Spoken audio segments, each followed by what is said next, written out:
বুধবার সংসদ প্লাজায় জোহরের নামাজের পর বেগম খালেদা জিয়ার জানাজা। বাংলাদেশ জাতীয়তাবাদী দল বিএনপির চেয়ারপারসন ও সাবেক প্রধানমন্ত্রী বেগম খালেদা জিয়ার জানাজা অনুষ্ঠিত হবে বুধবার বাদ জোহর রাজধানী মানিক মিয়া এভিনিউয়ে। জানাজা শেষে শহীদ রাষ্ট্রপতি জিয়াউর রহমানের কবরের পাশে দাফন করা হবে তাকে। বিএনপির মহাসচিব মির্জা ফখরুল ইসলাম আলমগীর এই তথ্য জানিয়েছেন। রাষ্ট্রীয় অতিথি ভবন যমুনায় উপদেষ্টা পরিষদের বৈঠকে অংশ নিয়ে এই তথ্য জানান মির্জা ফখরুল ইসলাম আলমগীর।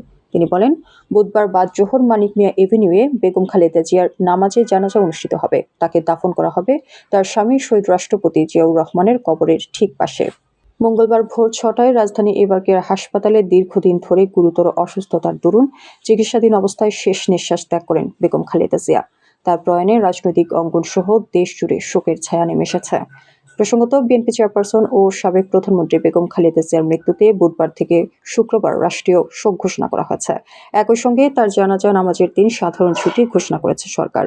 মঙ্গলবার দুপুরে জাতির উদ্দেশ্যে দেওয়া ভাষণে রাষ্ট্রীয় শোক ও সাধারণ ছুটি ঘোষণা করেন প্রধান উপদেষ্টা অধ্যাপক মোহাম্মদ ইউনূস। জাতির উদ্দেশ্যে দেওয়া ভাষণে তিনি বলেন, আজ আমাদের পুরো জাতি গভীর শোক ও বেদনায় নিস্তব্ধ। দেশের গণতান্ত্রিক রাজনীতির শীর্ষ নেত্রী সাবেক প্রধানমন্ত্রী ও বিএনপি চেয়ারপারসন বেগম খালেদা জিয়া আর আমাদের মাঝে নেই। ইন্না লিল্লাহি ওয়া ইন্না ইলাইহি রাজিউন।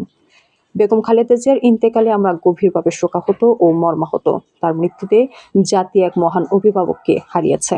মহান আল্লাহর কাছে আমার প্রার্থনা, তিনি যেন আমাদের সবাইকে এই গভীর শোক কাটিয়ে ওঠার শক্তি দান করেন। বেগম খালেদা জিয়া ছিলেন বাংলাদেশের রাজনীতিতে এক পরম মহিমান্বিত ব্যক্তিত্ব। গণতন্ত্র, বহুদলীয় রাজনৈতিক সংস্কৃতি এবং জনগণের অধিকার প্রতিষ্ঠার সংগ্রামে তার অসামান্য ভূমিকা ইতিহাসে অম্লান হয়ে থাকবে। প্রধান উপদেষ্টা বলেন, স্বৈরাচার ও ফ্যাসিবাদের বিরুদ্ধে তার আপোষহীন নেতৃত্ব বারবার জাতিকে গণতন্ত্রহীন পরিস্থিতি থেকে উত্তরণের পথ দেখিয়েছে এবং মুক্তির প্রেরণা জুগিয়েছে বেগম খালেদা জিয়া।